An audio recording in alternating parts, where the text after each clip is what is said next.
We've got Fred Hellmann with his book, Never Give Up, a Vietnam Veteran's Memoir. So thank you so much, Fred, for being here. And thank you so much for sharing your story. And thank you for your service. That's what I should start with. Well, So thank you, for sir. that, but I'm fortunate just to be here. So kind of replacing the guys that didn't make it. So I'm glad to be out here and sort of talk about that. So let's give it another second or so. I think it's about 6:30. So why don't we go ahead and get started?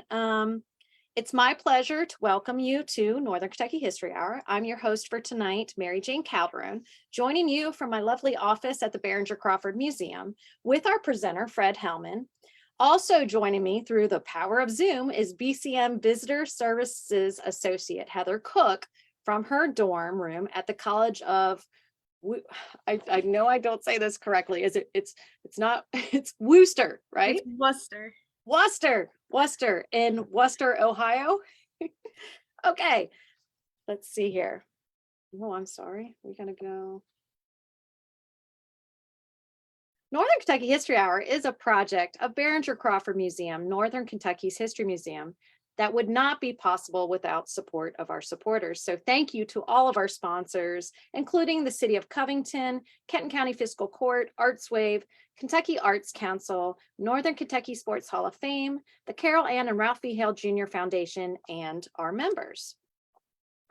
If you're not yet a member of the museum, please consider joining for access to discounts and exclusive programming. Learn more and join at bcmuseum.org. Also, we would love to hear from our viewers tonight. So if you have a question or comment to share, please type it in the chat or the Q&A feature. And Heather is going to keep track of all of those, and we're going to get to them at the end of the presentation. So thank you, Heather, for doing that. Okay, I'm going to read. This is a little bit different than what I have written on here. This is more of a shortened synopsis here, but I'm going to read about our presenter. So the veteran that I want to introduce to you today lived on Winding Way in Crestview Hills, Kentucky, near the Dixie Heights High School. In 1958, he graduated from St. Henry's Grade School in Erlanger, Kentucky, and then at Covington Catholic High School in 1962. He was on the swim team, which brought back to that high school its first state championship trophy in any sport. He set a state record in the 100-yard backstroke, which he held for 2 years. This veteran also swam for the University of Kentucky, but after his financial funds depleted, he had to stop attending and went to work at his dad's place, the Hellmann Lumber Company in Covington, Kentucky. He became eligible for the draft in the fall of 1965, and just before he was about to be drafted into the U.S. Army, he decided to enlist into the U.S. Marine Corps. He had his boot camp training in San Diego, California, and his advanced training at Camp Pendleton, also in California. He then was sent to Vietnam in August 1966 to an 81 millimeter mortar unit with Gulf Company for the 2nd Battalion, 3rd Marines in the 3rd Marine Division. After being in Vietnam for 6 months, he was promoted to corporal and became a squad leader for an 81 millimeter mortar unit, consisting of 6 men for Foxtrot Company and then later for Hotel Company. In late June 1967, he volunteered to be a radio operator in the 81 Mortar FO team, Forward Observer, because he wanted to be up front with the grunts, the infantry. He was on 3 naval ships off the coast of Vietnam, namely the USS Bayfield, a troop carrier, and 2 amphibious assault ships, LPHs, which are landing platforms for the CH-46 helicopters, one named the USS Princeton and the other the USS Tripoli. His battalion was listed as a SLF, Special Landing Force, for I Corps, which is the northern section of South Vietnam. His unit was also called BLT-23, a battalion landing team, which is a backup force to assist any Marines units in the northern section of South Vietnam. He was involved in several search and destroy operations, such as Operation Allegheny. Did I say it right? Allegheny? Allegheny, sorry. Operation Prairie 1 and 2, Operation Bo Diddley, Operation Beacon Star, also known as the Quezon Hill Fights, Operation Belt Tight, Operation Hickory, Operation Cimarron, Operation Beacon Torch, Operation Calhoun, Operation Beaver Track, Operation Hickory 2, and lastly, Operation Buffalo. This is when he was wounded by a North Vietnamese mortar round on July 6, 1967, which hit him in 9 different places on his body. He still carries with him today at least 35 pieces of shrapnel from that explosion.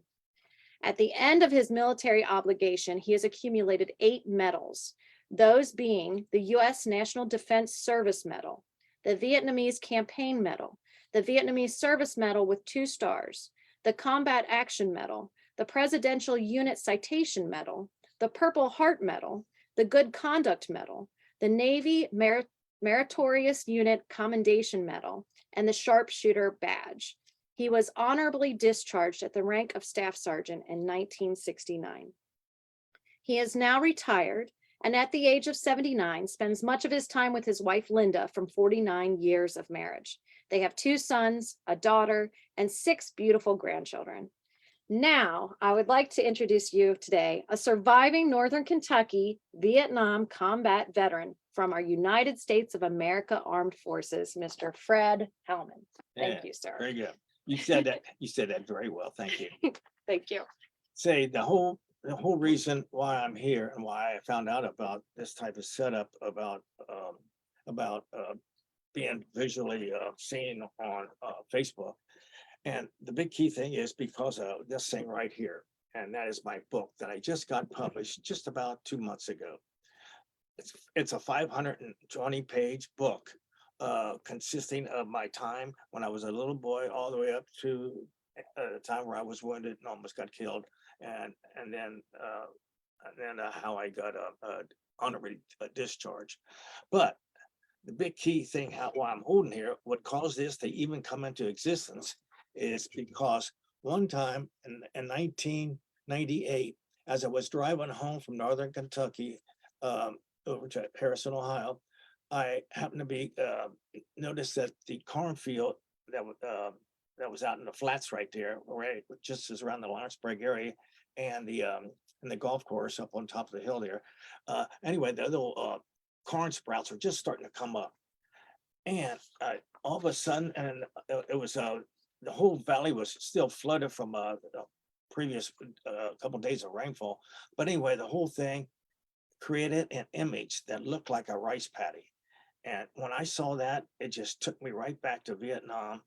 But I blanked out that thought. Well, when I got home, after I got home, and that night, when we all, I was going to tell my kids about it and my wife, but I knew they wouldn't understand any of this. So what I did was this. Well, we all went up to bed at night, and something happened in the middle of the night. Around 4 o'clock in the morning, my brain's how your brain works and how it researches memories and thoughts and all this other stuff. It went back to that part of that rice paddy, and also those dark hills around there. Those dark hills remind me of a place called Quezon, and that place at Quezon is where a horrible, horrible battle happened. But in my dream, as I'm dreaming this, the scene was the North Vietnamese enemy was coming up our hill, and we were all shooting our weapons and throwing the hand grenades and everything. And all of a sudden we all ran out of ammo. I did too. Then I saw two North Vietnamese soldiers coming right into my hole, and they were trying to pull me out of my foxhole. Well, I grabbed one of them, I pulled him down, and I started to punch him real hard. And all of a sudden I found myself waking up, hitting the pillow and my wife right next to me. And all of a sudden my wife yelled, she says, "What's wrong? What's wrong?" I said, "I just had a horrible, horrible nightmare." And I stood up, got out of bed and looked out the window. And it was, of course, 4 o'clock in the morning, but my whole backyard was covered with fog because of that later rainfall and all that. And everything was very peaceful except for one little cricket. He's moving his little legs, and I thought to myself, am I ever going to forget Vietnam? Well, when that happened, I knew I had a problem, or I knew I had some issues to address, because I didn't want to be this way. So I wanted to go to the VA hospital in Cincinnati to see a psychiatrist or psychologist somebody that I can open up to and express my thoughts, because I had to get this stuff out of my system. My brain was like a bomb about to go off, and that that was festering, and I knew I was going to explode. It's just like that dream when I woke up punching. I don't want to do this for the rest of my life, so that's why it was such an important issue to address this issue of PTSD, post-traumatic stress disorder. But I want to emphasize something on those four letters. I only want to use the word post-traumatic stress, because PTS is not a disorder.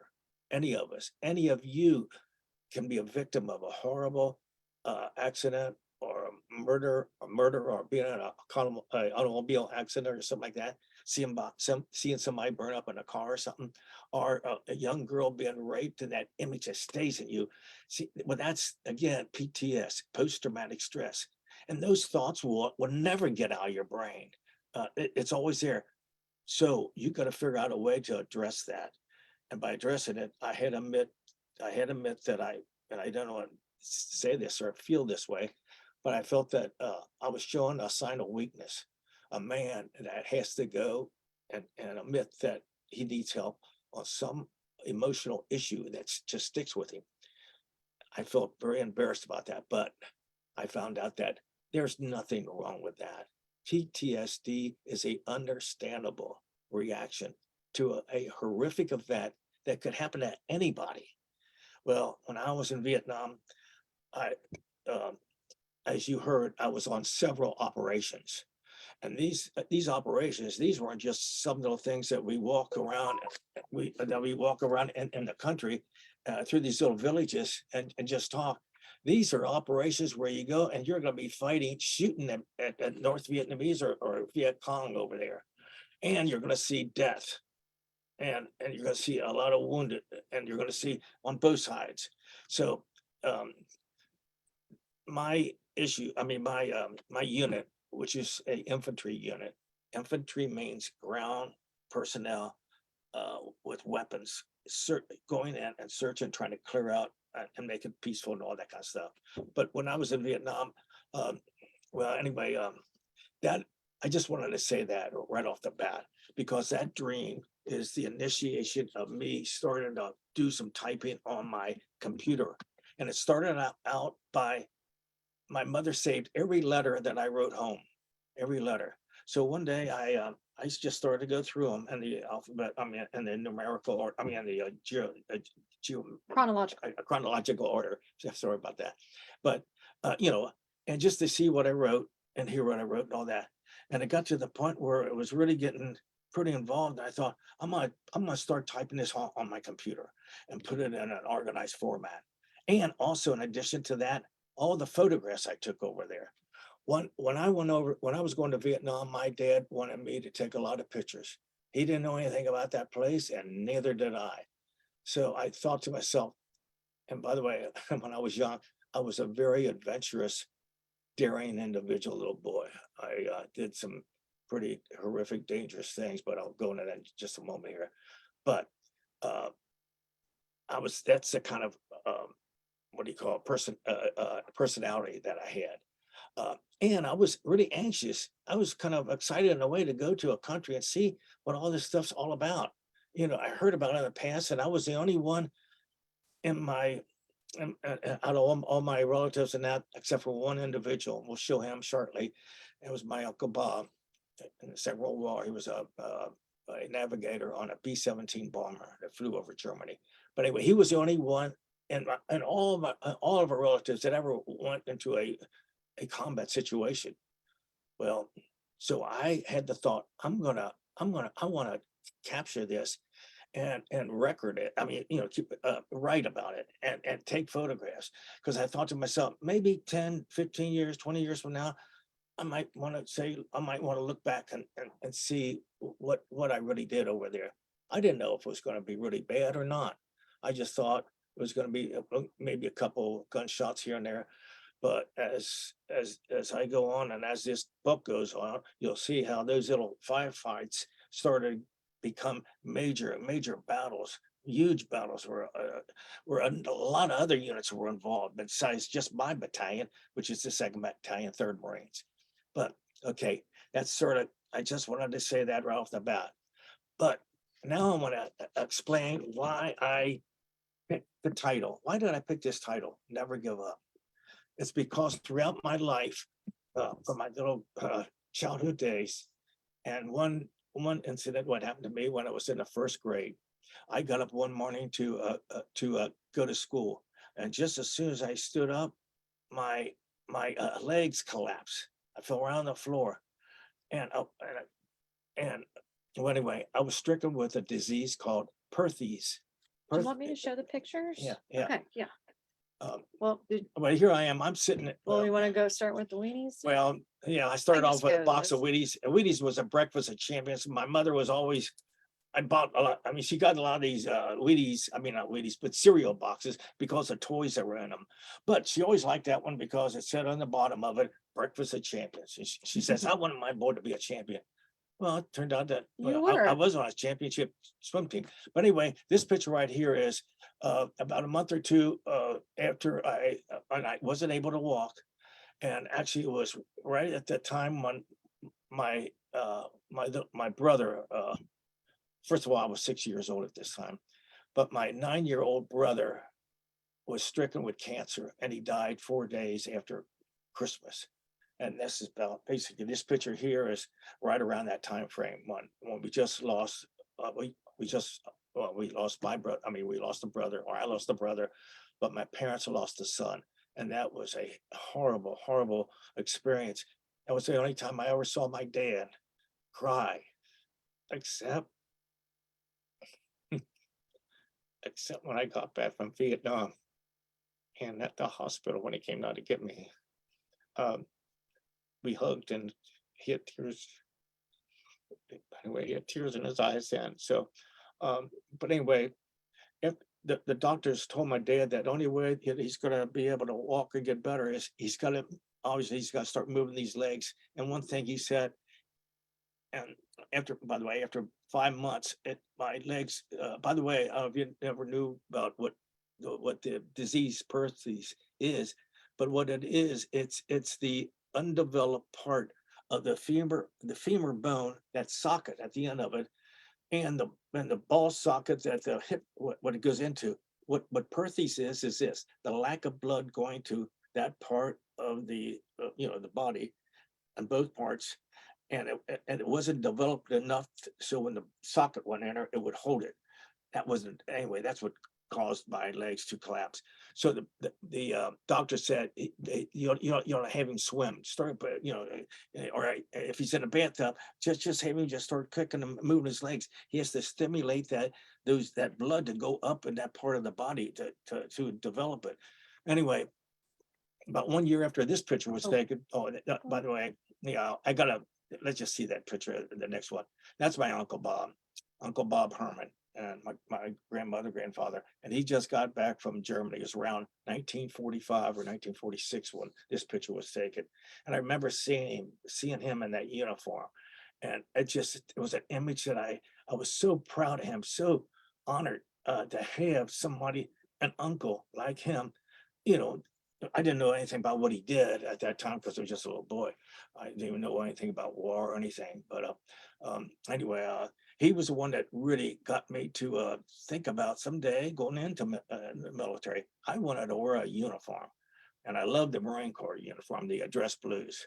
But anyway, right after basically this picture was taken, the next one was where my dad took me down to the lake in our neighborhood, and we started off by swimming. He put life jackets on me and my brother, and we were just jumping in the water, kicking around. The idea of that was to stimulate that blood to circulate and to build up our strength. My joints there. So. That worked pretty good. All of a sudden, one day we got out of the lake, and I remember doing this. We climbed out on the dock, and we took off our life jackets. Well, it was either my brother Steve's life jacket or mine, but we accidentally kicked it into the water, and we thought, oh, it'll float. Well, guess what? It didn't float; it sunk. So here I was swimming, using that thing, and my legs were so built up so good, I didn't realize that the thing was soaked. But anyway, about a year after that, this is when it happened.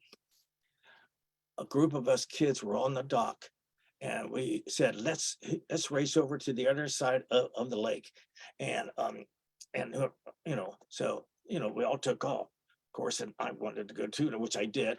But about halfway across the lake, I ran out of steam, and I knew I wasn't going to make it. So I veered off to the closest spot on the lake, which was the dam and the deepest part of that lake. As I was going there, all of a sudden my legs and arms were giving out, and I knew I didn't have anything left. I yelled out for help. My oldest brother Jerry heard me. He either yelled out the word "Don't give up, don't give up" or whatever. I'm coming. He came over. He dove in the water. He came up just as soon as I was going completely under the water. Jerry saved my life that day. Uh, I if he wasn't there, I would have drowned, and that would have been it for me. But anyway, that was where one of the incidents or experiences where the term or the title "Never Give Up" started. It really set into my mind, and it has become my theme in my life on everything I do, because I know there's times all of us experience situations where you want to quit, or that, or you can't do it. So I learned to take those two words out of my vocabulary, and I want you to do it too. Take out the words "can't" and "quit." You can never say those words again for the rest of your life, okay? And the reason why is because you don't want to give up, and you haven't even tried to address the issues about the idea of quitting, or you can't do it. You don't really know. What you do is you search for answers, and one is, whoever it might be a coach, your mother, your father, it's just a real good friend, somebody you can open up to, or this thing that we're looking at right now. Well, of course, we're looking at a monitor screen, but what I want to say is the computer and the internet. It's amazing what you can find. You can almost find anything on the internet. So you got a source there. But anyway, enough of that. And here I am. My brother, after we used to watch movies, one movie was called To Hell and Back by the actor by the name of Audie Murphy. And just as we saw that movie, we came home, and my brother Steve and I, we got our little play guns, and we started playing, army or war or whatever, and all that kind of stuff. So this is just what I started off in here. Here, my dad took us rabbit hunting, and that's where I started to really shoot a real gun and actually shooting, a living thing. So by doing that and being out in the woods, and I was the kind of person that would hike a lot. We lived right next to a huge wooded area. So my childhood days was a lot of exploring, taking these hikes way back in no man's land, hopping trains, climbing water towers, and climbing up on the very top of the dome of the water tower, climbing a tree as high as I could go, and then force the tree to bend over to touch another tree. And I would jump over to the other, I would grab the other limb of the other tree, and I wanted to see how far I could go in the woods without touching the ground.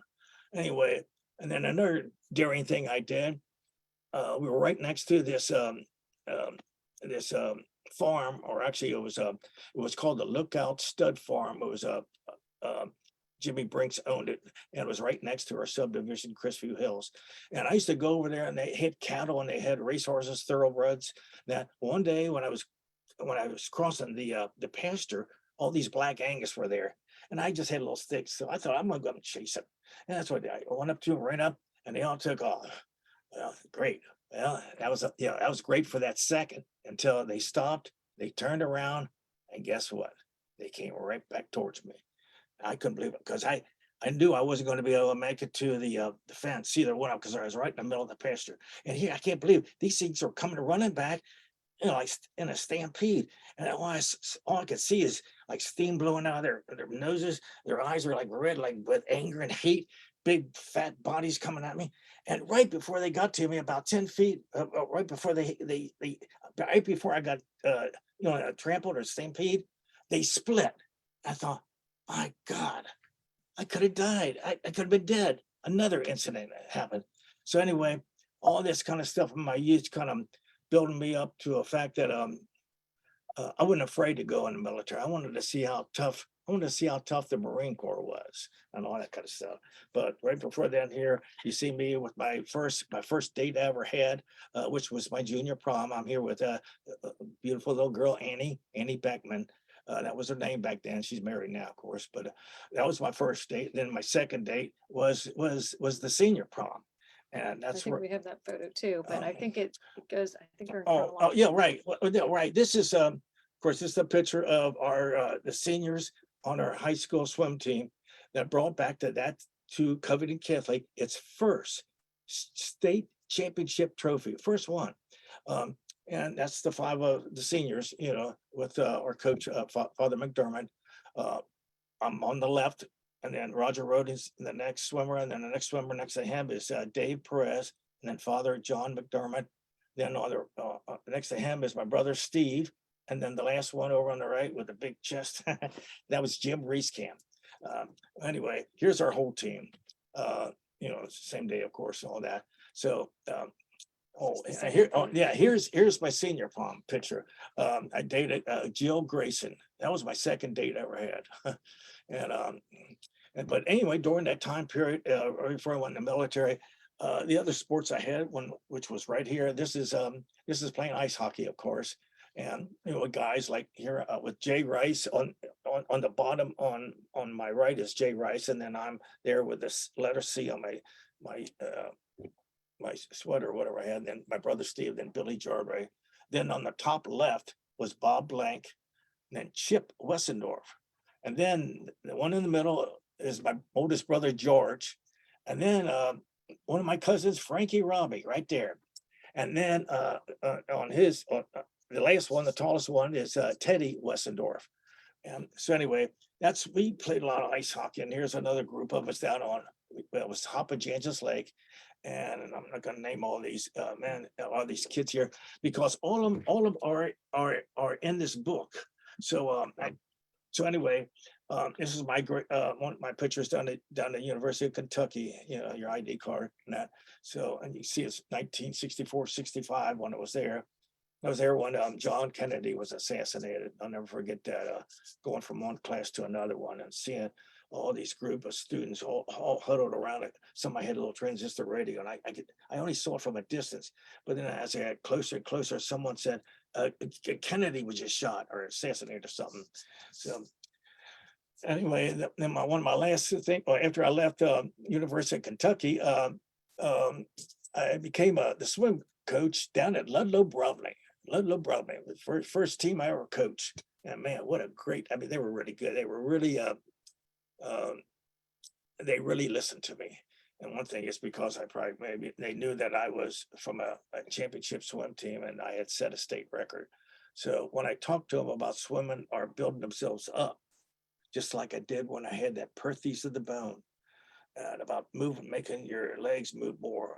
And by the way, when I was going through this time frame of being a Covington Catholic and building up for the state championship meet, instead of having extra practices, what I would do, when I got home, I would lay on my living room floor, flat on my back, stick my feet up about 6 inches off the floor. I would just start kicking, and I kept kicking. And I didn't kick for a minute, and not 10 minutes, not 30, but an hour. And then I started over by putting weights on my feet to build up the strength of all that muscle and keep going and force myself, make it hurt, that. So I knew how to train these kids, and I wanted to get the best out of them. Most of us don't even know what our full potential could be until somebody forces you beyond that part where you want to quit. Remember what I said about quit? There's no more quitters. Okay. Here's my first group of individuals that I taught life-saving, so they could be a lifeguard in that. And so they knew how to revive somebody who drowned or something like that. And anyway, the one right in the middle, I want to emphasize him. That's Frankie Bush. And he was the coach of our Olympic swim team just a couple years ago. And when I saw that, I couldn't believe that guy there, I taught life saving to, and I was so proud that, just that he went that far, probably because he didn't quit either. So anyway, here's my special group of my backstrokers. God, they were my pride and joy. And one person I got to point out right in the middle, and it's that girl who's got the orange bathing suit on. Sally Zeiler was her name. And right as this picture was taken, about 4 months after this picture was taken, 4 months after, that's when I signed up in the Marine Corps because I knew I was going to have to go in. Anyway, this is why I pointed her out, is because of this. And by the way, I got the names of all these individuals in my book. Okay, I want to emphasize that. But anyway, she's the one that wrote me the most when I was in Vietnam.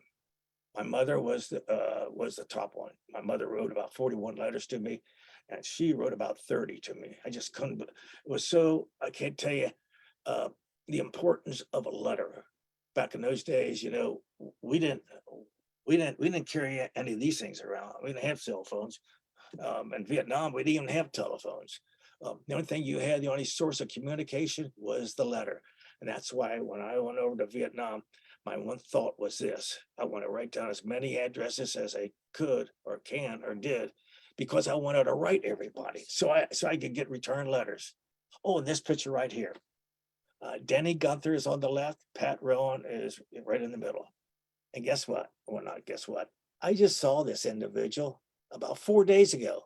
Since that picture, he was the one that told me that if I signed up in the Marine Corps, he was going to sign up and go with me. Well, he didn't. But then I found out. Let me read. That sounds kind of in the wrong there a little bit, but this is what I want to say. Is that this is what he told me? He said he tried to get in 4 different times, but because of physical disability or something like that, he wasn't qualified. So that's why when I say the words, when somebody says thank you for serving, I say it was a privilege. And the reason why I say privilege, because I was physically and mentally competent to serve in the military. So that's why privilege is a great word to say. Here's my home. And can't believe this is on 108 Winding Way. And that that was the last time I took the picture of the house before I left. But I can't believe my dad bought that house when I was born, 1943, when we actually moved in this house, 1943. He bought it for $10,000. Guess what it sold for just less than a month ago? I think you guess, anybody? $1.2 million. 1.2 million. The people who owned it, they put all kinds of add-ons to it, extensions and all this stuff. But anyway, you don't need to hear. Anyway, here's my brothers. My little brother Dennis, short one there, and of course Steve's on my right. He was only 11 months younger than me, and then of course me, and then my brother Jerry. He's the one that saved me from drowning, and then my brother George. So those are my brothers, and here's the whole family. My dad on the left, my oldest sister, who is a Benedictine sister or a nun. She's Mary Carol, and then the girl in the middle standing up, that's my sister Dottie, and my mother's on the right. And then below, kneeling down, is my sister Marnie on the right, and then Jenny in the middle, and my little brother Dennis.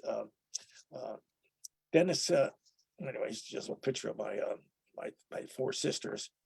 And I tell you what, I had a really close relationship with my family and all my brothers and sisters. And when you read this book, you're gonna read about a lot of times when I'm writing to them, opening up, and they're opening up to me.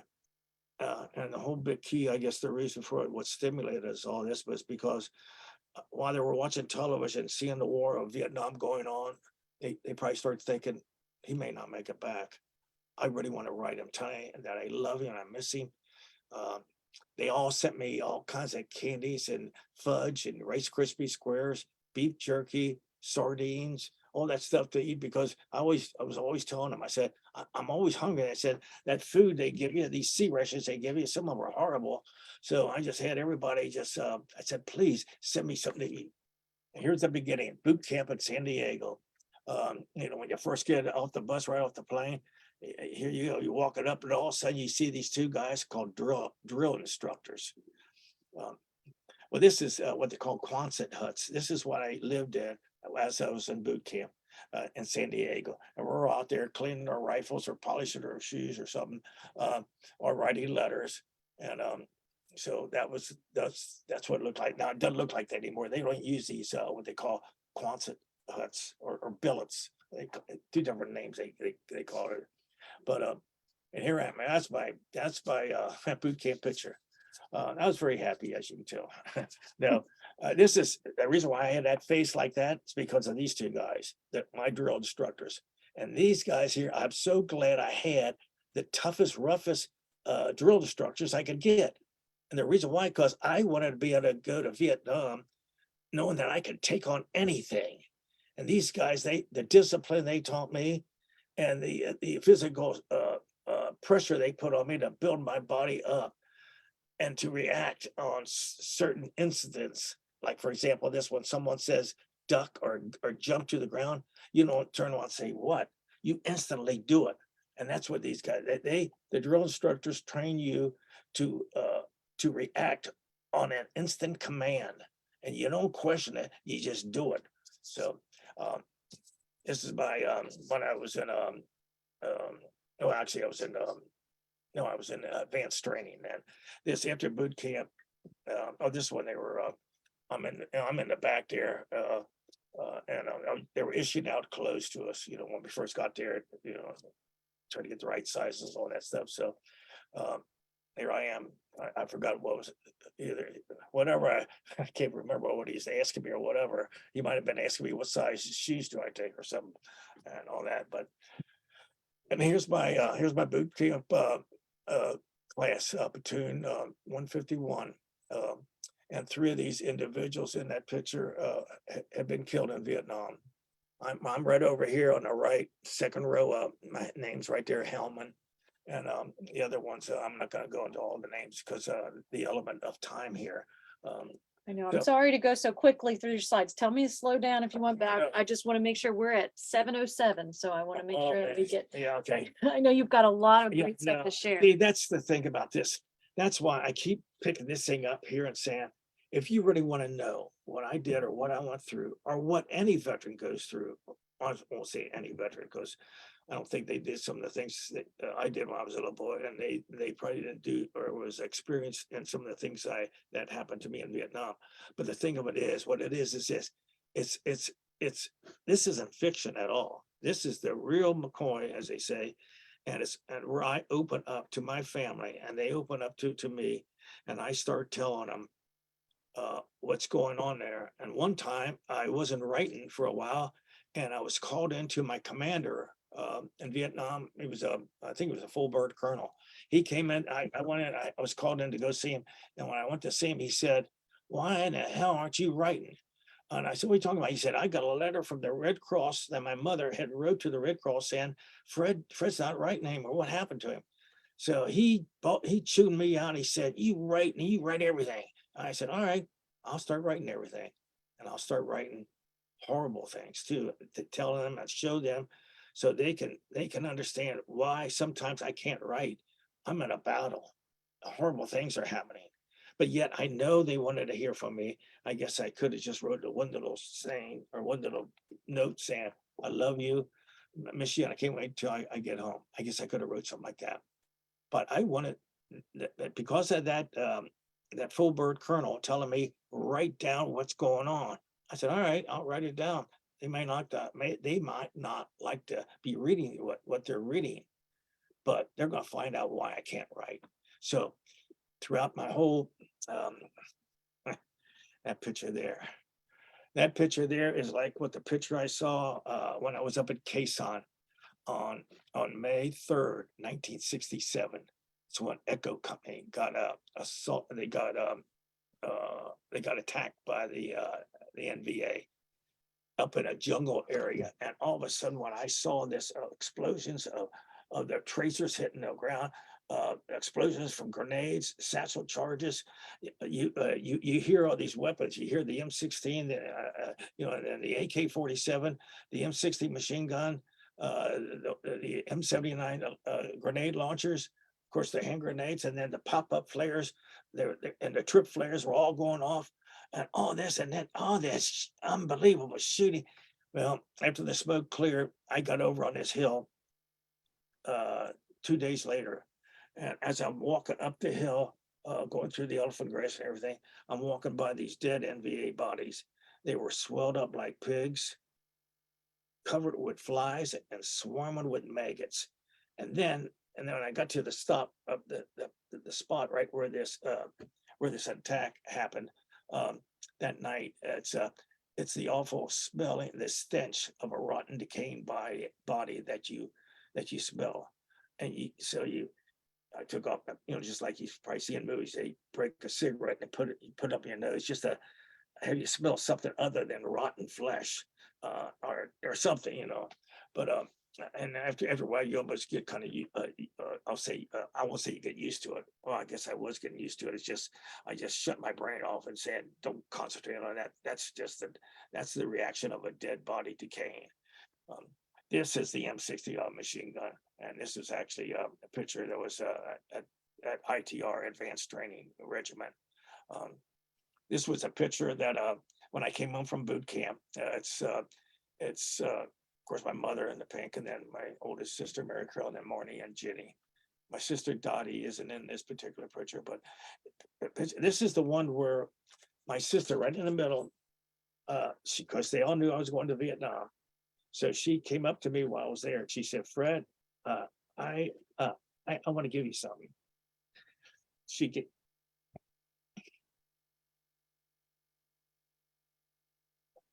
she gave me a rosary, and she said, Fred, um, if you ever reach a point where you feel like there's no hope left, there's nothing you can do, nobody can call for help or nothing, remember, there's always God. All you got to do is just ask. He'll protect you. So I kept this rosary in my pocket every day while I was over in Vietnam. And this is what they gave me after I got wounded real bad.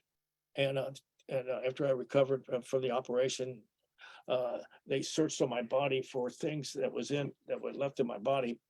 One of them was this rosary. Another one was three letters. I got them in a plastic bag right here, but they're soaked with blood. They were in my side pocket, where a piece of shrapnel went right through it. And that piece that hit me on the leg is the one that numbed my leg all the way down to I actually, when I got wounded, I thought my leg was off. All I felt was wetness and numbness. This is a picture of the bunker that I lived in when I first got over there. It was built by the Vietnamese, bamboo, and then of course a lot of dirt on top. And the thing about this thing is the inside. They had one thing that I wasn't expecting, and this is sometimes when you wake up or in the middle of the night when you're trying to sleep, you're always brushing things off. It's either these huge spiders. You gotta be careful when you step down because you might be stepping on a scorpion. They'll be right there with their tail up with that little hook. So you gotta make sure you look down before you put your foot down. But one night, the real clincher was I'm laying there, and all of a sudden I feel something actually pulling on my ear. And as I went up to grab it, it was furry. It was a daggone rat. And I took that thing and I threw it. And then I got a K-bar, which is a knife. I threw it at him, tried to get him. I missed him though. But then when I looked up at the top part of the inside of this bunker, there was more rats up there. And I started flying my flashlight, and you see their eyes kind of, what you call them, blinking and all that stuff. So it was just you got to the point where you're turning into an animal, and they're treating you well. You know what? In a way, I can't blame them. They were only hungry, and maybe they want a little taste of a human being. But anyway, this is where. By the way, this is picture of the DMZ, close to the DMZ. And now what the DMZ stands for, DMZ. It's a demilitarized zone. A demilitarized zone. It's between North and South Vietnam. There's a 3-mile area on either side of this river, which was called the Ben Ha River, and we weren't supposed to go there at all. And the North Vietnamese, they weren't supposed to have any troops in there. It was a demilitarized zone. So I'm just there, some of the things I'm on, on the lookout on the perimeter.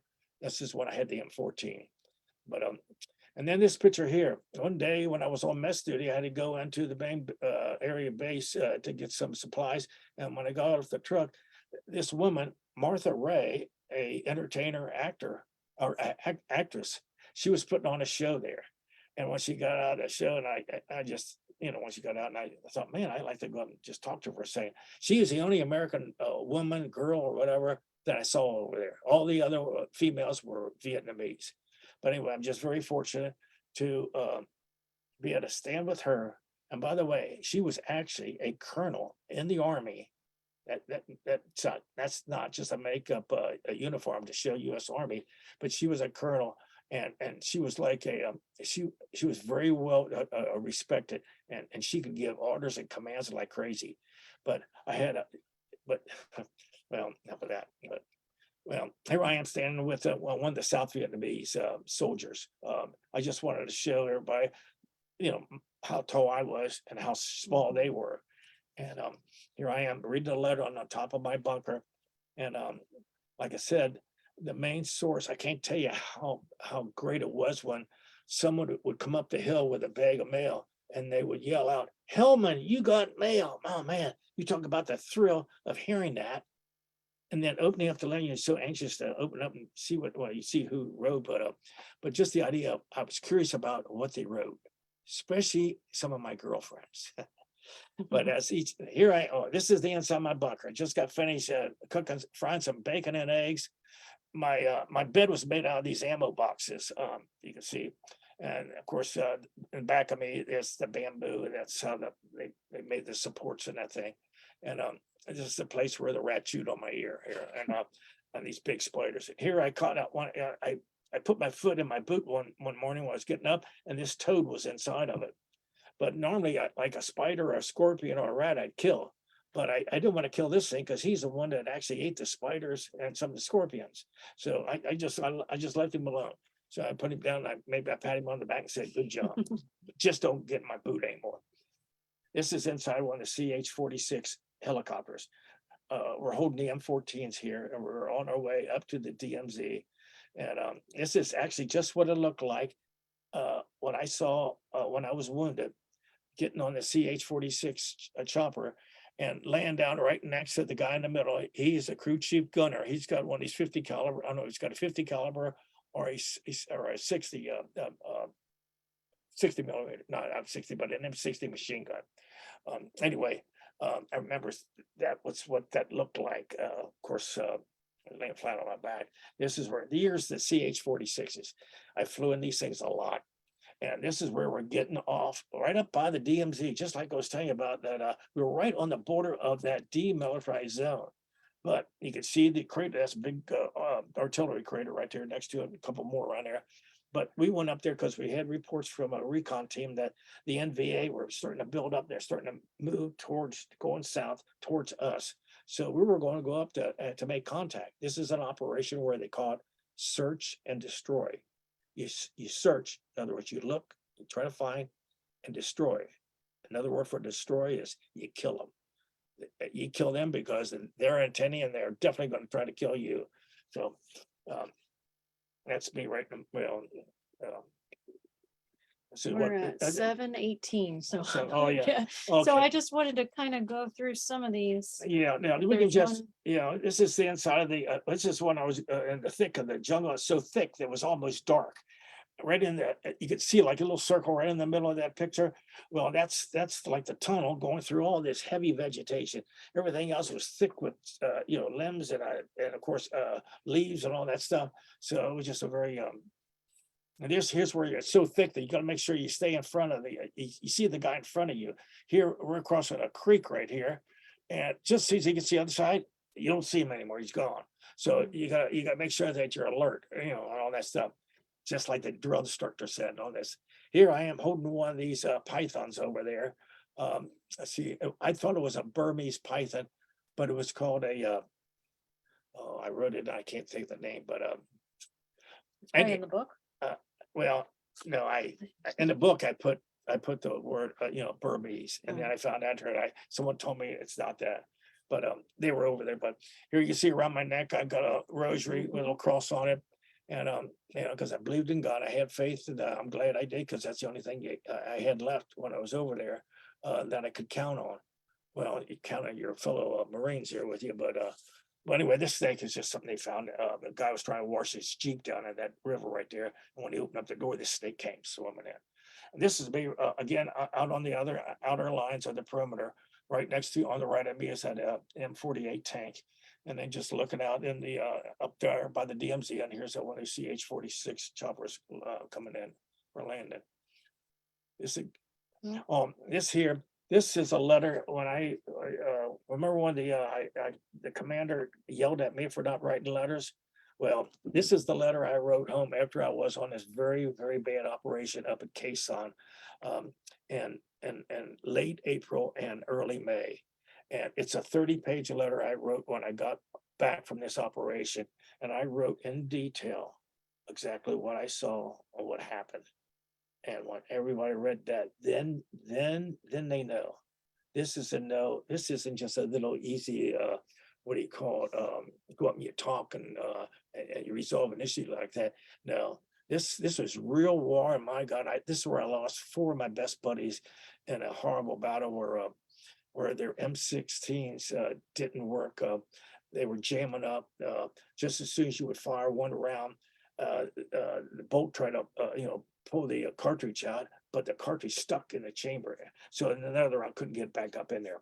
Well, anyway, make a long story short, we found several of our Marines with a cleaning rod down in their the rifle barrel, trying to knock this jammed casing out of the chamber.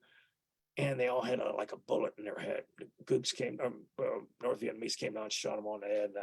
So, and that's how I found out some of my guys, one of the guys was in boot camp with me. And when I found that out, I shook my head and I just couldn't believe. I said, this is where I was really changing. I was turning into an animal and I didn't mind killing anybody. I knew it was either kill or be killed. And by the way, when you're up there and you're in a battle and they're shooting and you actually see the enemy, I don't look at the enemy like a person. I look at them as a thing, just a thing out there. And that thing out there's got a rifle and you see flashes from him shooting bullets at you. And so you know where he's at. So you just keep pulling the trigger until you don't see more flashes. Well, anyway, so talk about guilt of killing someone. I never had any guilt. The only time I had really guilt that really bothered me a lot was when some of the operations we were on. I was in mortars and we were firing mortars over to a little village. And when we got to the village, we found that one of the rounds landed short and ended up killing some kids. And I remember this woman carrying up a little baby up to her unit. It was still alive, and she wanted to come to one of the corps and see what we could do to keep, see if we could keep it alive. And when I saw that, I just shook my head and I thought, oh God, what did I do? I had the guilt, a lot of guilt then. But then this is me. This is my last picture I took that was taken of me. I'm carrying a radio on my back. And I'm looking at one of these little grass huts. And it was just about a week before I got wounded. Anyway, that's exactly what these are pictures, like it says on the top there, uphill 881 with the Marines. These were pictures taken by this French photographer who worked for Life magazine. And I remember literally seeing this young woman, come off the chopper with a couple of cameras hanging around her neck. And she went right over on the other side of the hill and she took these pictures that you're seeing right here. I was right on the other side. And here's a corpsman trying to, he's listening for a heartbeat right here. And then he realizes that he's gone. And then he looks up and you can see on his face, you don't have to say any more words when you see this next picture. Whoop, not that one. Was it this one? This one here. It's a picture they put on the front of a lot of magazines. And it shows exactly what, really, of course, what war is. You're over there, you're trying to keep, this is a corpsman trying to keep one of my fellow Marines alive, but he got shot right in the chest. And he just realized that he lost him. And it's a look of, first of all, a lot of times you feel guilty that you can't keep him alive, but you only do so much, and you got to accept the fact that some of us will die. And by the way, this is just a picture of, I should say just a picture, but there were tigers up in this area where we were. And one day we found out that one of the men on the outer perimeter in the middle of the night, was attacked by one of these things, and he was pulled down at the bottom of the hill. And when the next morning when it got lit, they went down there to find him, and all they saw was a pair of legs sticking out of a bush. So they went up to grab his legs. They pulled his legs out, and guess what they found? From the waist up was gone, and then the roar of the tiger came out. And so you get to the point, you say it's not so much the enemy sometimes, it's these animals or the snakes or the scorpions, other things that can kill you over there. Um, look, how much? Yeah, I know. I didn't know what you want me Yeah. to cover or what you'd like me to Well, kind of. Well, oh yeah, especially this picture here. This picture here, I'm very fortunate to get this picture. It was taken the next day after I was wounded, at the exact spot where I was wounded, right in front of an old abandoned, bombed out or Catholic church right there.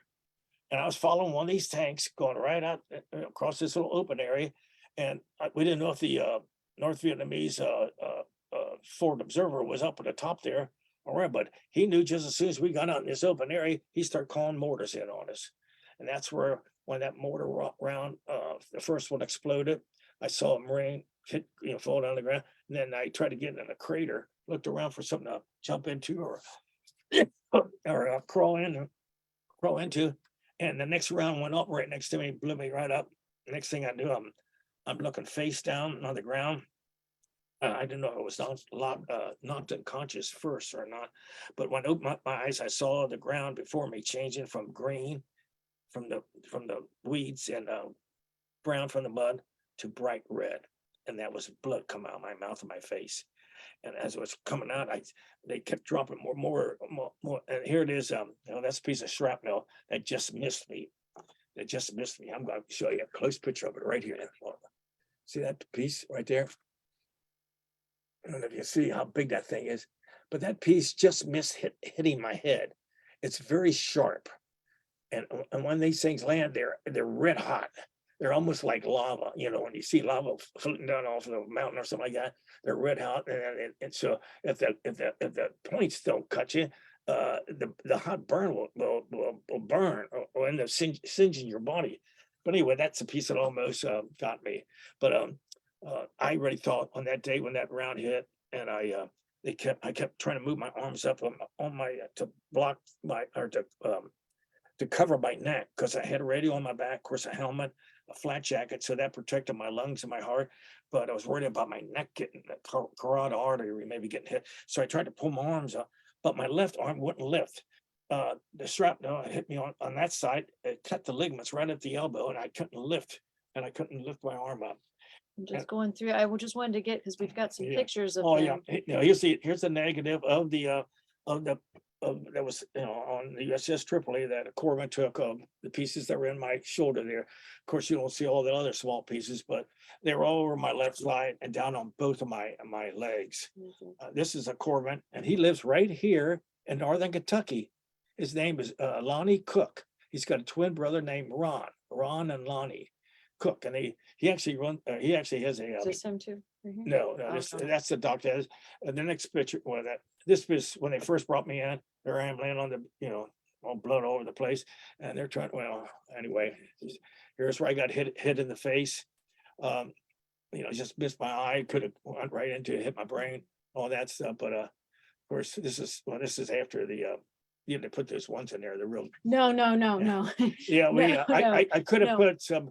I could have put a couple really gory pictures of my open wounds, but All these pictures are in the book. Yeah, I did get yeah. all these pictures from in the book, so I'm I'm glad she's showing this, because this is I kept a track of everybody who wrote me on this one little piece of paper I always had with me. And way up on the very top, you see Mother. She wrote me over on the title. Over on the right, 41 letters. And then remember I talked about that girl named Sally Zeiler, the girl that I coached backstroke. 30 letters she wrote me. So anyway, these are all my brothers and sisters, all my friends, the girlfriends, this cousins. is all in the book too. Yeah, everything's So in the all book. these, Yeah, and this is I feel awful, but it's 7:30 yeah. already. Okay, look. So I want to get to some comments and questions and get to wrap it up a little bit. You've got so many great photographs and I mean, it's truly inspirational, you telling your story and the courage that you have to share your story with I everyone. know, you can tell that, even this second, I'm still getting emotional about Yeah. it. It's just it's just something that sticks in my mind, and, I'm just, like I said, I'm so, so grateful. I'm so grateful to God. I had faith in him, and, I asked him for help, and he gave it to me, gave me the help I needed, kept me alive, got me back home. And so that's how I think about erosion, how I think about faith, and how all of you out there that are listening to me, these are just words that you're hearing. They're not made up. Uh, they're real. I'm just, it's hard for me to do this in person because I've given other talks and speeches at other places, and still, I still get emotional. That's why I got to keep emphasizing the book, where you can get the book. I know it's $50. Yeah, it's $50. But you can see it's a heavy, it's like an encyclopedia book, and it definitely is heavy, but it's well worth it. It's something that you don't just throw away. But I urge every one of you to read it, especially the women and especially the teenagers. Um, well, of course, other veterans will want to read just out of curiosity and all that. But listen, there's a message in there for every one of you.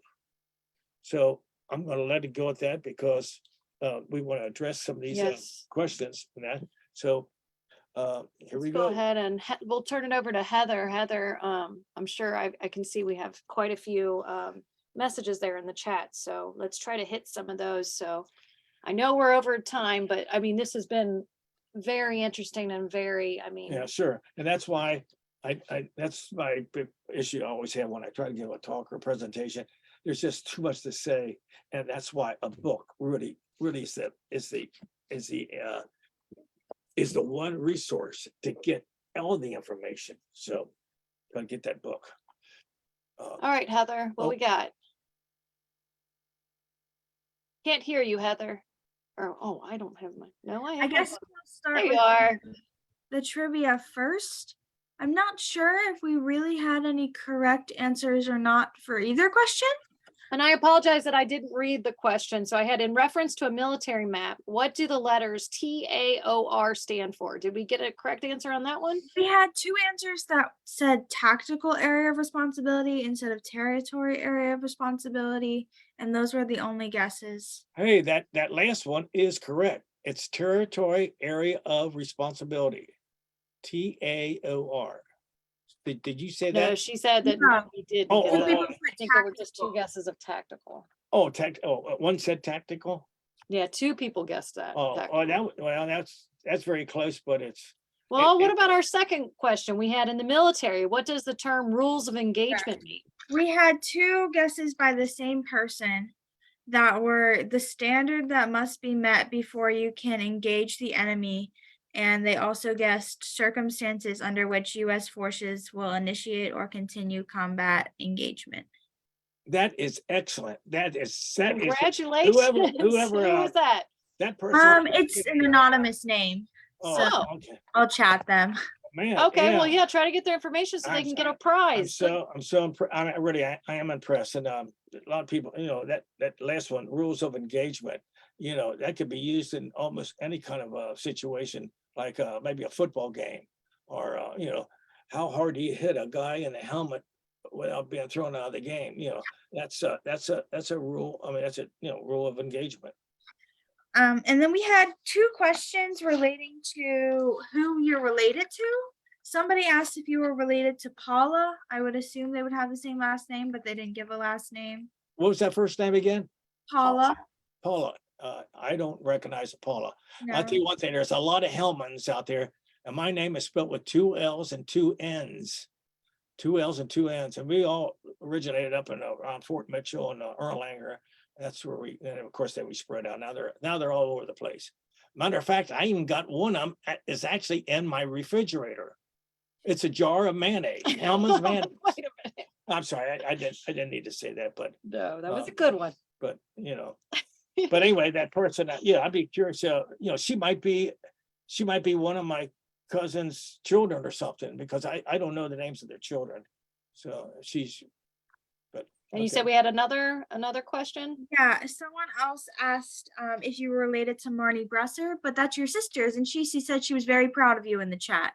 Hey, yes, she's absolutely right. Morny was is my sister, and she was probably one of the, well, I can't put one sister above the other one, but she and I were very close. And when I went to Vietnam, she really wrote me a lot, and she understood my pros and cons and all that stuff. But her and I, we had a relationship so close. I think the world of her. Uh, and anybody, uh, I just keep wanting to give you a big hug. anybody that I know how difficult knows this is. her, or um, you can see her personality just blooms with joy. And someone else asked, what were some mission objectives? What was what What were some mission objectives? mission objectives? You mean Yes. thinking about the mission? Oh, Um, no, no, I take that back. Mission objective, well, some of them were just, going into this village that we knew it was filled with Viet Cong or North Vietnamese. The objective was to go in and kill every one of them. That was, that's, and look, we got to the point, okay, look, his mother put in an orphanage because she couldn't take care of him. And he was a foster kid that they brought back, and he just happened to be in at my house, and I could not help not to do this. But I went up to him, right to his face. Uh, I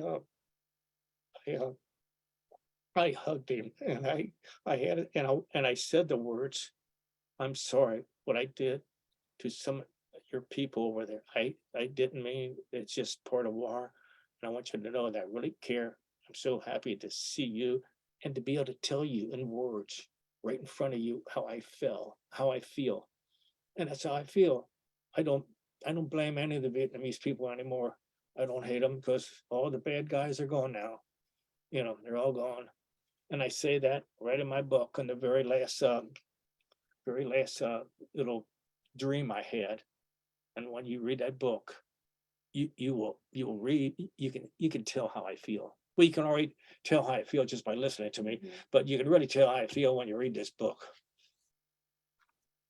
Now, I know that we're over time, so I just want to make sure that he's able to let people know how they can get the book. And are you going to be doing some Oh, book signings or some yes, things coming yes, up, yeah. I think? Where is it? You got Is it it right? in here? Upcoming? Yeah, here it is. Well, look, now, of course, look, Yeah, there you won't be able to see all this. So what I'm gonna say is, and but anyway, I gotta give credit. Yeah, it's my book about me, but she's the one basically wrote it. So Linda, they always say behind every successful man, there's a good woman. Well, my wife, Linda, she's the one. And also about PTSD. She'll talk about what it's like to live with a veteran, a combat veteran who has PTSD. She'll tell you in her words what it's like. And any woman, any girl that's married or whatever, if you know a veteran that came back from a war zone. did you ever have a problem identifying like the opposite side if they weren't wearing a uniform or were pretending to be a civilian?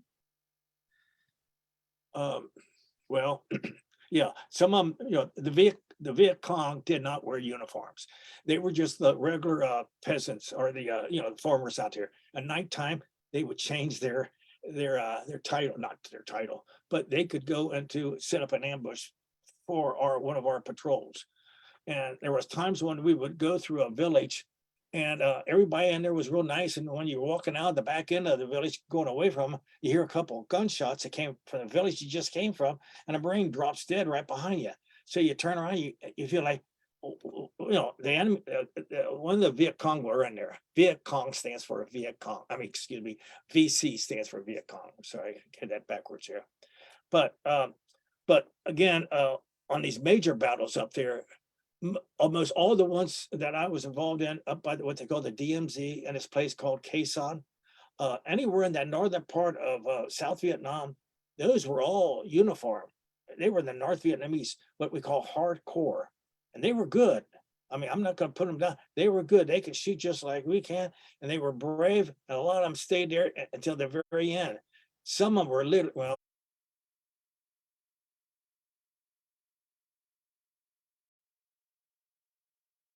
and sometimes you feel sorry for them, but then when you just pass two of your fellow Marines that were killed, it's kind of hard to change that thought real quick. That's why this book, there's so many thoughts, that are so many thoughts, yeah, that men, Marines have, as well as corpsmen. The Navy corpsmen were somebody I really looked up to. I couldn't believe how brave some of these corpsmen were. When we called the word corpsman up, they just got up and they ran wherever they were supposed to run, right through the gunfire.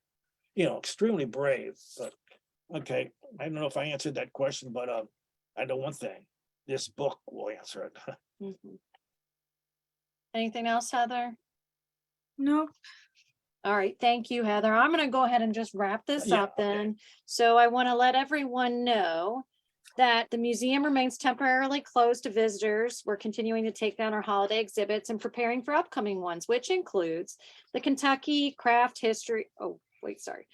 Kentucky Craft Luminaries Sharing the Stories. So this exhibit is a collaboration with the Kentucky Craft History and Education Association, featuring the artworks and stories of some of the state's most recognized craft artists, including weaving, pottery, glass, quilting, stringed instruments, wooden folk art, and more. This exhibit's going to be opening on March 11th, and there's going to be more details coming soon. The museum's going to reopen Tuesday, February 28th. Until then, please check out all of our virtual programming available on our website at bcmuseum.org. Let's see, our next Northern Kentucky History Hour will be on Wednesday, March 8th, Webbed Feet on the Western Waters, how Cincinnati's River Navy helped Grant and Sherman win the Civil War. Oh, man. I Yes, want to watch out. with a former naval officer and amateur Civil War Navy historian, Gary Johnson. So that will be our